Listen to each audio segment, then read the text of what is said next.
traversée du verger oléicole de Sfax.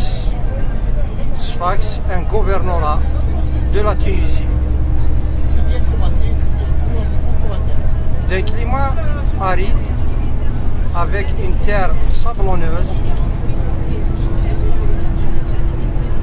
le verger oléicole de Sfax est considéré comme le plus grand étendue oléicole à l'échelle mondiale.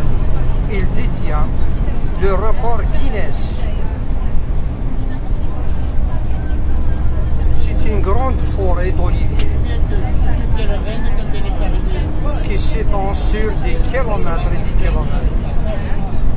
Un paysage agréable avec des oliviers bien entretenus pour une production de huile biologique. Concernant le suivi culturel au niveau de ces oliviers, il est limité à l'entretien du sol par des labours et l'utilisation du fumier. Pour l'arbre, l'opération principale est la taille, une taille parfaite pour des oliviers. Pour la taille de fructification, qui vient après la taille de formation, ces oliviers monotrons ont une forme presque identique.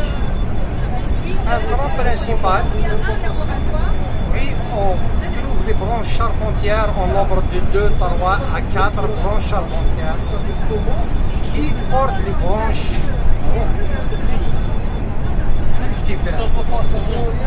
Des distances de plantation de 24 mètres pour permettre une meilleure exploitation du sol, une utilisation rationnelle de la pluviométrie, puisque le système de conduite est en mode pluvial.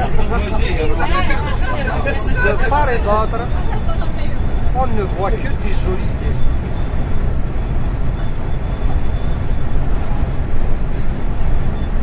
Avec une frondaison retombante, des branches charpentières latérales bien développées. Une autre extension. Aïe, aïe, aïe, aïe. Ne le donne pas à personne. Concernant l'âge des plantations, on rencontre diverses catégories de l'âge. Il y a des anciennes plantations qui ont des environs de 1 siècle de l'âge, sont plantées le siècle dernier. Il y en a également des plantations de 30 années après avoir procédé à l'arrachage des anciennes plantations. On a rencontré également de nouvelles plantations, de jeunes plantations. Parmi les techniques également, on remarque l'irrigation, soi-disant, donc la constitution sous forme d'irrigation en submersion. C'est la construction en terre de bordure pour éviter le débordement de l'eau vers les rigoles. Toute l'eau qui tombe est bien absorbée au niveau du sol des oliveries. Par endroits, on trouve l'association de la culture du figuier de Barbarie.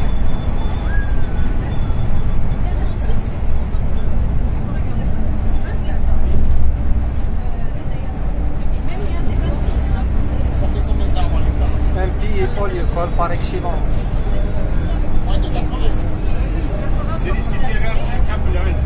Ce qui fait la richesse et la réussite de la culture de l'olivier ici en Tunisie, c'est bien, c'est un écosystème bien organisé autour à différents niveaux.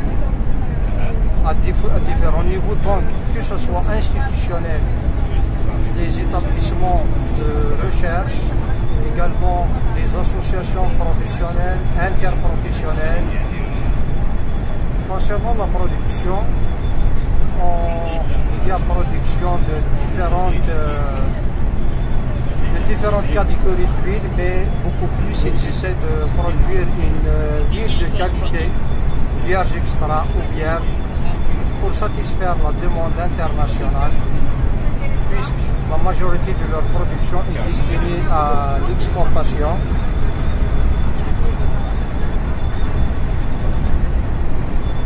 Ici, par exemple, on remarque un verger d'amandier d'hypérissant qui est remplacé par des oliviers. Une culture bien maîtrisée.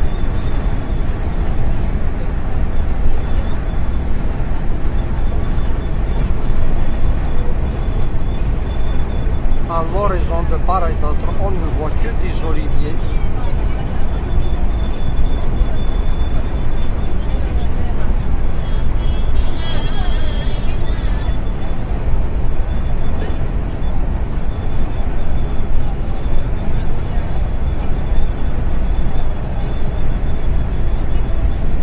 Admirable ces paysages et une forêt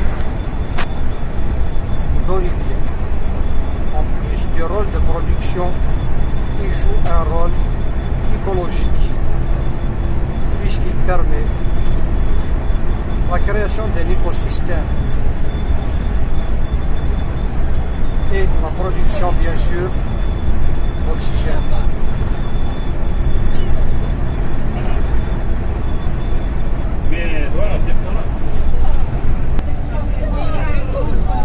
Par endroits, on trouve des petites zones urbaines dont la population travaille essentiellement dans le secteur de l'olivier, soit en tant que producteur, donc oliviculteur, mais également il y a les huileries qui sont éparpillées un peu partout pour faire la trituration des olives.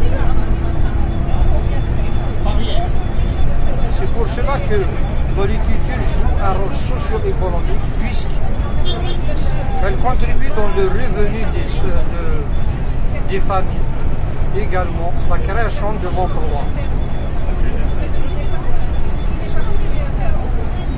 Cette création de l'emploi qui est estimée selon les données ici en Tunisie à plus de 30 millions de l'équivalent emploi pour prendre en charge les différentes opérations de labour, de la plantation et du suivi du verger oligicole, depuis sa plantation et tous les entretiens qu'il nécessite, de la taille, de la récolte et de la trituration. Un secteur stratégique à promouvoir. Un tracteur avec citerne pour l'utilisation agricole. Ici, c'est l'entrée de la ville de Sfax, une grande ville tunisienne.